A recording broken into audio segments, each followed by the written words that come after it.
ఇప్పటికీ కాంగ్రెస్ హైకమాండ్ ఒక రాష్ట్రంలో అధికారంలోకి రావాలన్నా లేకపోతే నెక్స్ట్ రిజల్ట్ ఆశించాలన్నా సీఎం కు ఫ్రీ హ్యాండ్ ఇవ్వాలి.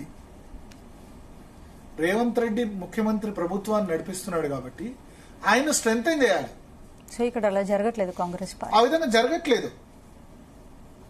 హైకమాండ్ స్టాంప్ అన్నది ఉంటే గనక ఇప్పుడు ఎందుకు బీజేపీ పదే పదే వచ్చిన రాష్ట్రాల్లో మళ్ళీ అధికారంలోకి వస్తుంది, లేదా ప్రాంతీయ పార్టీలు అధికారంలోకి వస్తున్నాయి.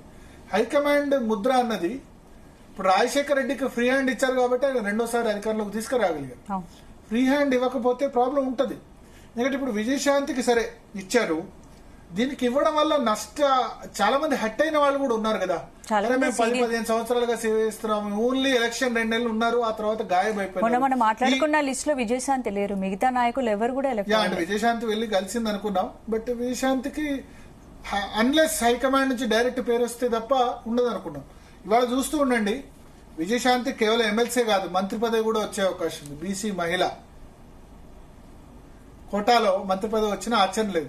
ఎందుకంటే ఇక ఇప్పుడు మంత్రి పదవి రాని బీసీలు శ్రీహరి ముదిరాజ్ ఒకళ్ళు ఉన్నారు, ఆది శ్రీనివాస్ ఉన్నారు, మకాన్ సింగ్ రాజ్ ఠాకూర్ ఉన్నారు, తర్వాత బీర్లా ఎలై యాదవ్, వీళ్ళు 4-5 మాత్రమే ఉన్నారు. యాదవ్ కు రాజ్యసభ మెంబర్ ఇచ్చారు. గౌడ్ కి ఆల్రెడీ పొన్నం ప్రభాకర్ మంత్రి పదవి, పిసిసి అధ్యక్షుడిగా గౌడ్ ఉన్నారు. సో ఇప్పుడు విజయశాంతికి బహుశా మంత్రి పదవి ఇచ్చినా ఆశ్చర్యం లేదు. సినీ నటి కాబట్టి బీసీలో BC lady Konda Surekha already BC lady మంత్రివర్గంలో ఉన్నారు. సో బీసీ లేడీ ఆది శ్రీనివాస్ కో లేకపోతే బీర్లా యాదవ్ కో విజయశాంతికో ఇవ్వాలి. సో విజయశాంతి హైదరాబాద్ కోట అంటారేమో,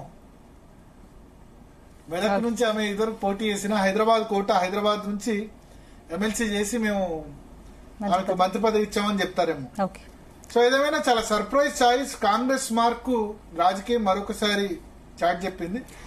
ఏమంటారంటే రేవంత్ రెడ్డికి సంబంధించి ఫ్రీ హ్యాండ్ అయితే హైకమాండ్ ఇవ్వాలి, ఇవ్వకపోవడం అంటే ఇప్పుడు ఆయన చాయిస్ అద్దంకి దయాకర్ను చేశారు. అద్దంకి దయాకర్ ఆల్రెడీ మా లిస్ట్ లో ఉన్నారు కాబట్టి ఆయన లిస్ట్ లో ఉన్నారు. అద్దంకి దయాకర్ కంపల్సరీ ఇవ్వాలి. రేవంత్ రెడ్డి చెప్పినా చెప్పకుండా, ఎందుకంటే చాలా మంది సింపతి ఉంది అద్దంకి దయాకర్ మీద. ఎందుకంటే అద్దంకి దయాకర్ చాలా పార్టీకి సేవలు అందించారు చాలా సంవత్సరాలుగా. మన తుమ్మెతొత్తి టికెట్ ఇవ్వలేదు, ఇవ్వకున్నా సరే ఆయన పార్టీ అభ్యర్థి కోసం పనిచేశారు. ఎమ్మెల్సీ రాజ్యసభ కూడా ఇవ్వలేదు. ప్లస్ కమ్యూనిటీ కూడా కలిసి వస్తుంది, ఎస్సీ మాల.